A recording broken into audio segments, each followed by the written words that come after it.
మూలవాక్యంగా చూడగలిగితే మత్తయి సువార్త 24వ అధ్యాయంలో ఒక మాటను జ్ఞాపకం చేసుకుందాం. మత్తయి సువార్త 24వ అధ్యాయము 35వ వచనంలో ఒక మాటను జ్ఞాపకం చేసుకుందాం.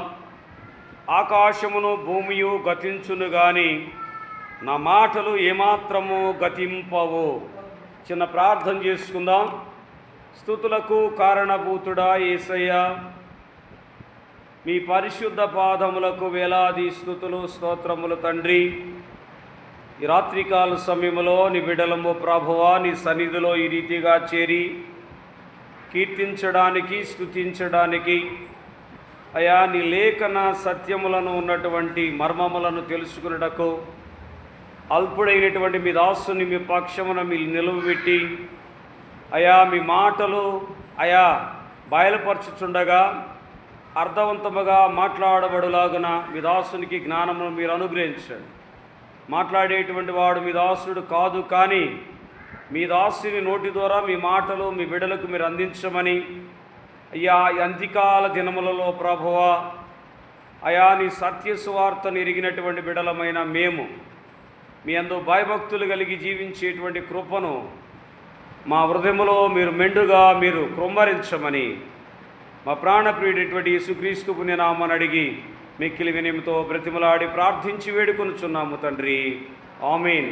ఇక్కడ చూడగలిగితే లేఖనంలో ఉన్నటువంటి మాటలను మనము జ్ఞాపకం చేసుకుందాం మరొకసారి. మత్తయి సువార్త 24వ అధ్యాయము 35వ వచనం. ఆకాశము భూమియు గతించును గాని నా మాటలు ఏమాత్రము గతించవని అపోస్తులైనటువంటి మత్తయి ద్వారా, ప్రవక్త అయినటువంటి మత్తయి ద్వారా దేవుడు ఆ మాటలు వ్రాయించినటువంటి వాడుగా ఉన్నాడు. అవును ప్రియులారా, ఆకాశము భూమి నశించిపోతుంది కానీ నా మాటలు నశించిపోవని దేవుడు తెలియపరుస్తున్నాడు. కానీ లోకంలో ఉన్నటువంటి మనము నశించిపోయేటువంటి వాటి కొరకు మాత్రమే ప్రయాసపడుచున్నాము, కానీ నశింపనటువంటి వాటిని దేవుని యొక్క సత్యమైనటువంటి మాటలు నశింపవని ఆయన లేఖనం ద్వారా సెలవిస్తున్నాడు. ఆ మాటలు నెరవేర్చబడుతున్నాయి, కానీ వాటిపైన మనము ఏమాత్రమూ శ్రద్ధను నిలపలేకపోతున్నటువంటి వారముగా ఉన్నాం. అంటే మనం ఏం వారం ఇప్పుడమో లోక సంబంధులైనటువంటి వారముగా ఉన్నాం. నిజముగా క్రైస్తవ జీవితంలో జీవిస్తున్నటువంటి నీవు నేను లోక సంబంధుల వలె జీవించకూడదు, కానీ దేవుని చిత్తానుసారమైనటువంటి జీవితంలో జీవించేటువంటి వారముగా ఉండాలి. మొదటి మాట చూడగలిగితే ఆకాశము భూమి గతించుతుందంటున్నాడు. నిజముగా ఆయన అంటున్నాడు, మరొక క్రొత్త ఆకాశము క్రొత్త భూమిని నేను ఏర్పాటు చేయబడుతున్నాను అంటున్నాడు. లూకాసు వార్త 16వ అధ్యాయము 17వ వచనములు అంటున్నాడు ఒక మాటను. లూకాసు వార్త 16వ అధ్యాయము 17వ వచనములు అంటున్నాడు, ధర్మశాస్త్రములో ఒక పొల్లైనను తప్పిపోవుట కంటే ఆకాశమును భూమియు గతించిపోవుట సులభము. అంటే జీవగ్రంథములో వ్రాయబడినటువంటి సత్యమైనటువంటి వాక్యులు ఒక పొల్లైనా తీసివేయకూడదు, ఒక పొల్లైనా కలపకూడదు అంటున్నాడు. ఇక్కడ ఆకాశము భూమి గతించిపోతుంది, కానీ ధర్మశాస్త్ర గ్రంథములో వ్రాయించబడినటువంటి మాట ఒక్క పళ్ళు కూడా తీసివేయబడదు. యథావిధిగా అన్నీ కూడా జరిగించబడతాయని ప్రభువు ఆ వాక్కులను వినిపిస్తున్నటువంటి వాడుగా ఉన్నాడు. మరి నిజముగా ఆకాశము భూమి గతించిపోవుట సులభం అంటున్నాడు. ఎందుకు ఆకాశము భూమి అనేటువంటిది గతించిపోవచ్చు ఉన్నది మనము జ్ఞాపకం చేసుకోగలిగితే కీర్తనల గ్రంథము 102వ కీర్తనలో ఒక మాటను మనము జ్ఞాపకం చేసుకోగలిగితే కీర్తనల గ్రంథము 102వ కీర్తనల గ్రంథము అక్కడ వ్రాయబడినటువంటి ఆ మాటను, కీర్తనల గ్రంథము 102వ కీర్తన 102వ కీర్తన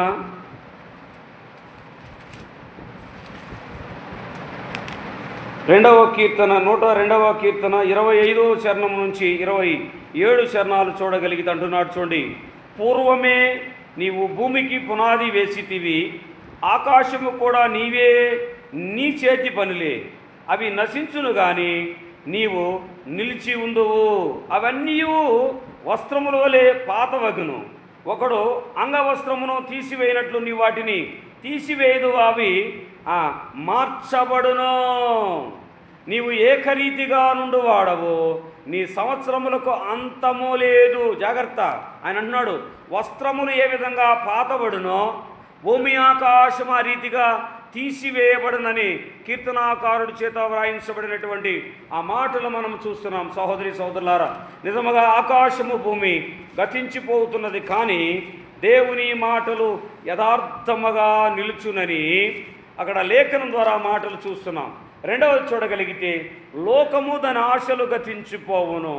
యోహాను భక్తకోటికి రాసినటువంటి మొదటి పత్రిక 2వ అధ్యాయము, యోహాను భక్తకోటికి రాసినటువంటి మొదటి పత్రిక 2వ అధ్యాయము 17వ వచనములు అంటున్నాడు చూడండి, లోకము దాని ఆశలు గతించిపోవచ్చున్నవి కానీ దేవుని చిత్తము జరిగించువాడు నిరంతరము నిలుచును. ఇక్కడ దేవుని చిత్తము, దేవుని క్రమములో ఉన్నటువంటి వారు, లేదా దేవుని యొక్క పరిచర్యలో యథార్థముగా కొనసాగించబడేటువంటి వారు ఆయన నిలవబడేటువంటి వారుగా ఉన్నారు. లోకము ధనాశలు గతించిపోవు. ఎందుకు లోకము ధనాశలు గతించిపోవచ్చున్నవి? మనం జ్ఞాపకం చేసుకుందాం. అపోస్తలుడైనటువంటి పౌలు కొరింథీయులకు రాసినటువంటి మొదటి పత్రిక 7వ అధ్యాయం. అపోస్తలుడైనటువంటి పౌలు కొరింథీయులకు రాసినటువంటి మొదటి పత్రిక 7వ అధ్యాయము. అపోస్తలుడైనటువంటి పౌలు కొరింథీయులకు రాసినటువంటి మొదటి పత్రిక 7వ అధ్యాయము 31వ వచనం అంటున్నాడు చూడండి. అక్కడ వ్రాయబడిన మాట, ఈ లోకము అనుభవించువారు అమితముగా అనుభవింపనట్టుగా ఉండవలెను. ఎలయనగా ఈ లోకపు నటన గతించుచున్నది. ఈ లోకము ధనాశలు గతించిపోతాయి, కానీ దేవుని మాటలు ఎలా ఉన్నాయంటే నిరంతరము దేవుని చిత్తము జరిగించుము, జరిగించువాడు నిరంతరము నిలిచి ఉండును. ఎందుకు దేవుని చిత్తము ఎందుకు జరిగించాలి? దేవుని చిత్త ప్రకారముగా నీవు నేను ఉండగలిగితే, దేవుని చిత్త ప్రకారంలో నీవు నేను జీవించగలిగితే ఏమన్నాము, వారు నిరంతరము నిలిచేటువంటి వారుగా ఉంటారు. మరి ఎట్టి చిత్తమును కలిగి నీవు నేను జీవిస్తున్నాం? సహోదరి సహోదరులారా, లోకముదన ఆశలు గతించిపోవచ్చున్నవి, మరి దేవుని మాటలు నిరంతరము నిలుచునని లేఖనం ద్వారా ఆ మాటలు మనము వినగలుగుతున్నటువంటి వారముగా ఉన్నాం. మూడవదిగా చూడగలిగితే, వయసు కూడా గతించిపోవచ్చున్నది. ప్రసంగి గ్రంథము 11వ అధ్యాయం, సొలొమోను రాసినటువంటి ప్రసంగి గ్రంథము 11వ అధ్యాయము 10వ వచనంలో ఆ మాటను చూడగలిగితే, జ్ఞాని అయినటువంటి సొలొమోను రాసినటువంటి ప్రసంగి గ్రంథము 11వ అధ్యాయము 10వ వచనం అంటున్నాడు చూడండి, లేత వయసును నడిప్రాయమును గతించిపోవునవి గనుక నీ హృదయములో నుండి వ్యాకులమును తొలగించుకొనుము, నీ దేహమునకు చెరుపును దాన్ని తొలగించుకొనుము. అవును ప్రియులారా, బాల్య దశలో ఉన్నప్పుడు ఒక రీతిగా ఉన్నాము, కౌమార దశలో ఉన్నప్పుడు ఒక రీతిగా ఉంటాము, వృద్ధాప్య దశలోకి వచ్చినప్పుడు ఒక రీతిగా ఉంటాం. నీ శరీరము ఏమవుతుంది? నీ వయసు గతించిపోవచ్చున్నది. కాబట్టి ఇది మన మనసులో మనము దృఢపరచుకోవాలి. వయసు మీరుతుంది, వృద్ధాప్యం వస్తుంది. ముసలితనము తరువాత చెట్టు నుండి పండు ఏ విధంగా రాలిపోవునో మనమందరము కూడా రాలిపోయేటువంటి వారం, ఏదో ఒక దినమున ఈ లోకం విడిచి వెళ్ళేటువంటి వారము. అంతేగాని వయసు ఉన్నదని జీవించాలంటే అది అసాధ్యము. దేవుని చిత్త ప్రకారమే నీవు నేను జీవించేటువంటి వారముగా ఉంటాం, అంతేకాని మన చిత్తానుసారముగా నీవు నేను జీవించేటువంటి వారముగా ఉంటాము. కాబట్టి వయసు కూడా, లేత వయసు నడిప్రాయము గతించిపోవునవిని గనుక నీ హృదయములో నుంచి వ్యాకులములను తొలగించుకునము, నీ దేహము చెరుపుదాన్ని తొలగించు. ఏదైతే నీ దేహము ఏం చేస్తుంది, నీ శరీరమును అన్యాయం చేస్తుందో దానిని నీ మనసులో నుంచి నీవేం చేశానంటే చెరిపి వేసుకోవాలి, లేదా తుడిచివేయాలి. జీవితకాలము ఇటువంటి ఆరోగ్యకరమైనటువంటి జీవితము లేకుండా, లేదా యవన కాలంలోనే మనం ఉన్నాము, వయస్సు మీరేకుంది ఏంటంటే వృద్ధాప్యంలోనికి నేను వచ్చేటువంటి వారముగా ఉన్నాం. 4వ చూడగలిగితే సమయము కూడా గతించిపోతున్నది. ఉదయకాల సమయంలో ఉన్నటువంటి సమయము, మధ్యాహ్న కాల సమయం, రాత్రి కాల సమయంలో జాగ్రత్త సహోదరి సహోదరులారా. జెఫన్యా గ్రంథము 2వ అధ్యాయము 1వ వచనంలో చూడగలిగితే, హగ్గయి గ్రంథానికి ముందు ఉంటుంది జెఫన్యా గ్రంథము. 3వది సమయము కూడా, 4వది సమయము కూడా గతించిపోతున్నది. మనకున్నటువంటి ఆయుష్ ప్రమాణం గతిస్తున్నది. నీ హృదయం నా హృదయం ఎలా ఉన్నది? జెఫన్యా గ్రంథము 2వ అధ్యాయము 1వ వచనములు అంటున్నాడు చూడండి, సిగ్గుమాలిన జనులారా కూడి రండి, పొట్టు గాలికి ఎగురునట్లు సమయము గతించుచున్నది. జాగ్రత్త.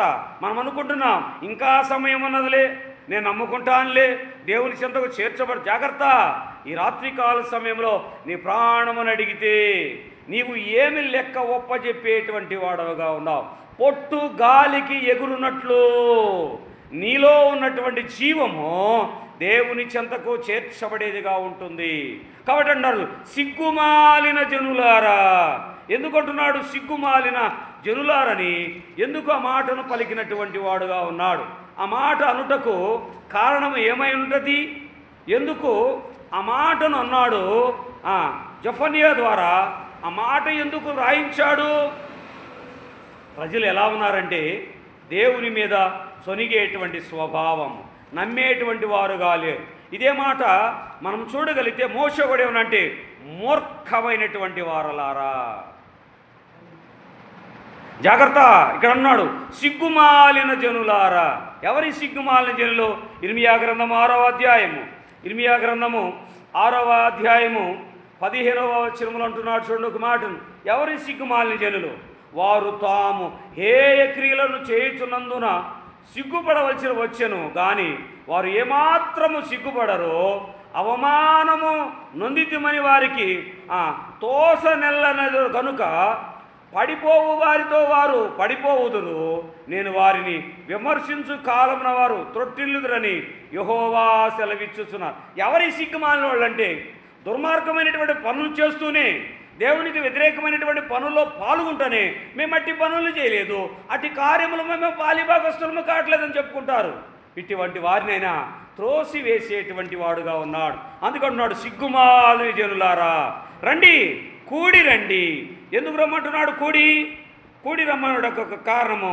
వేవేలు గ్రంథము 1వ అధ్యాయం, వేవేలు గ్రంథము 1వ అధ్యాయము చూడండి 14వ వచనములు అంటున్నాడు ఒక మాటను. వేవేలు గ్రంథము 1వ అధ్యాయం ఎందుకు కూడి రమ్మంటున్నాడో ఆ మాటను చూసుకొని మనము ముందుకు కొనసాగుదాం. వేవేలు గ్రంథము 1వ అధ్యాయం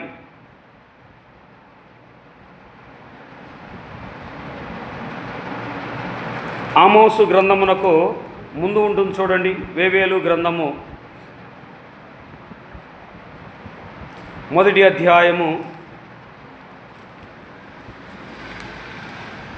14వ వచనములో ఉంటుంది చూడండి. అక్కడ చదవండి, గట్టిగా చదవండి కొద్దిగా.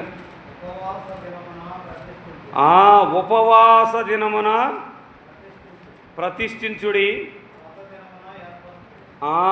అక్కడ వ్రాయబడినటువంటి చూడండి, ఉపవాస దినమున ప్రతిష్ఠించుడి, వ్రత దినమును ఏర్పరచుడి, యెహోవాను బ్రతిమలాడుకొనుటకై పెద్దలను దేశములోని జనులందరూ మీ దేవుడైన యెహోవా మందిరములో సమకూర్చుడి. సమకూర్చబడేటువంటి వారు బ్రతిమలాడుకోవాలి. అయ్యా మేము పాపము లోకానుసారమైనటువంటి జీవితంలోనే మేము జీవించుచూ ఉన్నటువంటి వారముగా ఉన్నాం. బ్రతిమలాడేటువంటి ఆ దినములలోనికి వచ్చేటువంటి వారముగా ఉన్నాం. 5వ చూడగలిగితే జ్ఞానము కూడా గతించిపోతున్నది. యోబు గ్రంథము 12వ అధ్యాయము 2వ వచనములు అంటున్నాడు చూడండి. అక్కడ వ్రాయబడినటువంటి మాట యోబు గ్రంథము 12వ అధ్యాయము 2వ వచనములు అంటున్నాడు. 1-2 వచనాలు కలిసి ఉన్న చూడండి. అప్పుడు యోబు ఇలాగు ప్రత్యుత్తరం ఇచ్చెను, నిజముగా లోకములో మీరే జనులు, మీతోనే జ్ఞానము గతించిపోవును. విర్రవీగుచున్నారు జ్ఞానవంతులని, వారితోనే వారి జ్ఞానం ఏమవుతుంది? అంతమైపోతున్నది. జాగ్రత్త సహోదరి సహోదరులారా, ఇది ఎవరికి సంప్రాప్తించదు, కానీ వారితోని వారి జ్ఞానం అంతమైపోతున్నది. జాగ్రత్త. మితిమీరినటువంటి స్వభావము కలిగినటువంటి వారముగాను, దేవునికి వ్యతిరేకమైనటువంటి వారముగాను ఎంత మాత్రము కూడా మనము నీవు నేను జీవించేటువంటి వారముగా ఉండవు. ఆరవదిగా చూడగలుగుతుంటున్నాడు, ఈ లోకము దాని నటనలు కూడా గతించిపోబోతున్నాయి. నీవు నేను ఆడేటువంటి నటన చాతుర్యము, నీవు నేను కనబరుస్తున్నటువంటి అవిశ్వాసులమైనా కానీ విశ్వాసయాత్రలో ఉన్నట్టుగా నటించేటువంటి వ్యర్థమైనటువంటి జీవితాలు. అపోస్తలుడైనటువంటి పౌలు కొరింథీయులకు రాసినటువంటి మొదటి పత్రిక 7వ అధ్యాయము 31వ వచనములు అంటున్నాడు. చూద్దాం మాటను. అపోస్తలుడైనటువంటి పౌలు కొరింథీయులకు రాసినటువంటి మొదటి పత్రిక 7వ అధ్యాయము 31వ వచనములు అంటున్నాడు. చూడండి, ఈ లోకము అనుభవించువారు అమితముగా అనుభవింపనట్టుగా ఉండవాలి. అంటే లోకములో ఉన్నటువంటి అనుభవించేటువంటి వారు ఏంటంటే పూర్తిగా దాని మీద ఆధారపడి ఉండేటువంటి వారుగా ఉండకూడదు, కానీ అమితముగా అనుభవింపనట్టుగా ఉండవలెను. ఎలయనగా ఈ లోకపు నటన గతించుచున్నది. ఎందుకు ఈ లోకపు నటన గతించి పోబోచున్నది? మనం ఆ మాటను చూడగలిగితే కీర్తనలు 39వ కీర్తన 6వ చరణంలో అంటున్నాడు. 39వ కీర్తన 6వ చరణంలో ఒక మాటను జ్ఞాపకం చేసుకోగలిగితే అక్కడ అంటున్నాడు. చూడండి, అక్కడ వ్రాయబడినటువంటి మాట 39 6వ చరణంలో అంటున్నాడు. చూడండి, మనుషులు వట్టి నీడ వంటి వారై తిరుగులాడుదు, వారు తొందరపడుట గాలికే కదా, వారు ధనము సమకూర్చుకొందురు గాని అది ఎవరికి చేజిక్కునో వారికి తెలియదు. అందుకే కదా అంటున్నాడు. ఇక్కడ వ్రాయబడినటువంటి మాట చూడండి, ఏమంటున్నాడు చూడండి, దేవుని యొక్క మాట, ఈ లోకపు నటన గతించును. జాగ్రత్త. నీవు ఎంత సంపాదించినా అది ఎవరి స్వాస్యం అవుతున్నదో నీవు ఎరగవు కదా, నీవు చూడలేవు కదా. నీ కనులున్నా కానీ నీవు చూచేటువంటి వాడుగా ఉండవు కదా. మరి ఎందుకు లోకము దాని ఆశ గతించిపోవచ్చు ఉన్నది, కానీ నీవు నేను వ్యర్థమైనటువంటి జీవితంలోనే ఇంకను జీవించుటకు గల ప్రాముఖ్యమైనటువంటి కారణము ఏమై ఉన్నదో 102వ కీర్తన 26వ చరణంలో చూడగలిగితే అవి అంటున్నాడు. చూడు, అవన్నీ ఎట్లా ఉన్నాయంటే అవి నశించును కానీ నీవు నిలిచి ఉందువు. అవన్నీ వస్త్రముల వలె పాత గిలుగును. నీవెట్లా ఉంటావు అంటే నూతన పరచబడేటువంటి వాడవుగా ఉంటావు. జాగ్రత్త సహోదరి సహోదరులారా, మరి ఏ స్థితిని కలిగి నీవు నేను ఉంటున్నటువంటి వారముగా ఉన్నాం. 7వదిగా చూడగలిగితే ఆయుష్కాలము కూడా గతించిపోబోచున్నది. ఏంటి నీ ఆయుష్కాలం? నువ్వు అనుకుంటున్నావు నేను 100 సంవత్సరములు, 150 సంవత్సరములు లేదా 200 సంవత్సరములు బ్రతికేదని అనుకుంటున్నావు. దేవుడు నీకు నిజముగా ఆయుష్ ఇవ్వకపోతే నీ ఆయుష్ గతించిపోతుంది. 90వ కీర్తన పంచస్కంద కీర్తనలో 90వ కీర్తన 10వ చరణంలో అంటున్నాడు. చూడండి, పంచస్కంద కీర్తన 90వ కీర్తన దైవజనుడైనటువంటి మోషే చేసినటువంటి ప్రార్థన కీర్తనలో మనం చూడగలిగితే 10వ చరణం అన్నాడు, మా ఆయుష్కాలము 70 సంవత్సరములు, అధిక బలమున్న ఎడల 80 సంవత్సరములు అయినను వాటి వైభవము ఆయాసమే దుఃఖమే. నిజముగా ఆయన ఇచ్చినటువంటి ఆయుష్కాలము 70 లేక 80 సంవత్సరములు. ఒకవేళ ఆ రీతిగా జీవించిన ఎలా ఉంటుంది? ఆయాసము మరియు దుఃఖకరమైనటువంటి జీవితమే. నువ్వు ప్రభువుని ఎరిగి ఉంటే, నీవు ప్రభువులో ఫలిస్తే నీవు దీర్ఘాయుష్యమంతుడవయ్యేటువంటి వాడవుగా ఉన్నావు. కాబట్టి మనము పూర్వపు భక్తులు గారిని చూడగలిగితే దీర్ఘాయుష్యమంతులుగా ఉన్నటువంటి భక్తులు అనేక మంది ఉన్నారు. 953 సంవత్సరములు, 600 సంవత్సరాలు జీవించినటువంటి భక్తులు అనేక మందిని మనం చూస్తున్నాం. మన ఆయుష్కాలం ఎందుకు తగ్గుతుందంటే మన పాపమే మన ఆయుష్కాలమును తగ్గించుకుంటూ వచ్చినదిగా చూస్తున్నాం. ఇవి గతించిపోయినటువంటివి, గతించిపోయేటువంటివి. ఇప్పుడు గతించేటువంటివి మనము 2-3 మాటలను చూసుకొని లేఖన ధ్యానము ముగించుకుందాం. మొదటిగా దేవుడు మాటలు గతించవు. చూద్దాం. లూకాసు వార్త 21వ అధ్యాయం. లూకాసు వార్త 21వ అధ్యాయము 33వ చరణంలో ఆ మాటను చూడగలిగితే అంటున్నాడు. చూడండి, భూమి ఆకాశములు గతించును గాని నా మాటలు ఏమాత్రము గతింపవు. నిజముగా భూమి ఆకాశములు గతిస్తాయి, కానీ నా మాటలు ఎందుకు భూమి ఆకాశములు గతించేటువంటివిగా ఉన్నవో మనము ఆ లేఖన గ్రంథంలోనే ఆ మాటను ఒకసారి జ్ఞాపకం చేసుకుందాం. ఎందుకు భూమి ఆకాశములు గతిస్తాయని దేవుడు ఆ మాటను తెలియపరుస్తున్నటువంటి వాడుగా ఉన్నాడు. మత్తయి సువార్త 24:35 అంటున్నాడు. చూడండి, మత్తయి సువార్త 24వ అధ్యాయం. మత్తయి సువార్త 24వ అధ్యాయము 35వ వచనం అంటున్నాడు, ఆకాశము భూమియు గతించును గాని నా మాటలు ఏమాత్రమో గతించవు అంటున్నాడు. నిజముగా దేవుని మాటలు గతించవు. చూడండి, మనము దీనికి సాదృశ్యముగా నోవాహు జలప్రళయ కాలం చూడగలిగితే ఈ భూమి మొత్తము నాశనం అయిపోయింది, ఉన్నటువంటి ప్రజలందరూ నాశనం అయిపోయారు. కానీ మరి దేవుని మాటలు యథార్థంగా నిలువబడినవి కదా, దేవుని చిత్తానము నెరవేర్చబడుతున్నది కదా. రెండవదిగా చూడగలిగితే దేవుని ప్రేమ గతించేటువంటి ప్రేమగా లేదు. యోహాను సువార్త 6వ అధ్యాయము. యోహాను సువార్త 6వ అధ్యాయము 38వ వచనంలో ఆ మాటను చూడగలిగితే అక్కడ అంటున్నాడు. చూడండి, అక్కడ వ్రాయబడినటువంటి మాట 6:38. యోహాను సువార్త 6వ అధ్యాయము 38. నా ఇష్టమును నెరవేర్చుకొనుటకు నేను రాలేదు, నన్ను పంపిన వాని చిత్తము నెరవేర్చుటకై పరలోకములో నుండి దిగి వచ్చి తిని. చూడండి, దేవుని ప్రేమ ఎలా ఉన్నదో. తండ్రి చెప్పినటువంటి మాటను నెరవేర్చడానికి తండ్రి ఇంకనూ ప్రేమను చూపించుచూ ఉన్నటువంటి వాడుగా ఉన్నాడు. ఇక్కడ ఆయన చిత్తము నెరవేర్చుటకు ఆయన రాలేదు, కానీ తండ్రి చిత్తమును ఆయన జరిగించడానికే ఈ లోకములోనికి వచ్చాడని నీవు నేను నమ్మగలుగుతున్నామా? వాటిని నీవు నేను అంగీకరించేటువంటి వారముగా ఉంటున్నామా? నా ఇష్టము నెరవేర్చుటకు నేను రాలేదు, నన్ను పంపిన వాని చిత్తము జరిగించడానికే, అట్టి ప్రేమను నేను కనబరచడానికే ఈ లోకంలోనికి వచ్చినటువంటి వాడు. చూడండి, దేవుడు మనపై చూపిస్తున్నటువంటి ఈ ప్రేమ ఏ రీతిగా ఉన్నదో. చివరిగా మనం చూడగలిగితే దేవుని చిత్తము గతించేదిగా లేదు. యోహాను భక్తకోటికి రాసినటువంటి మొదటి పత్రిక 2వ అధ్యాయం. యోహాను భక్తకోటికి రాసినటువంటి మొదటి పత్రిక 2వ అధ్యాయము 15వ వచనములో 17వ వచనములు అంటున్నాడు. చూద్దాం ఒకసారి.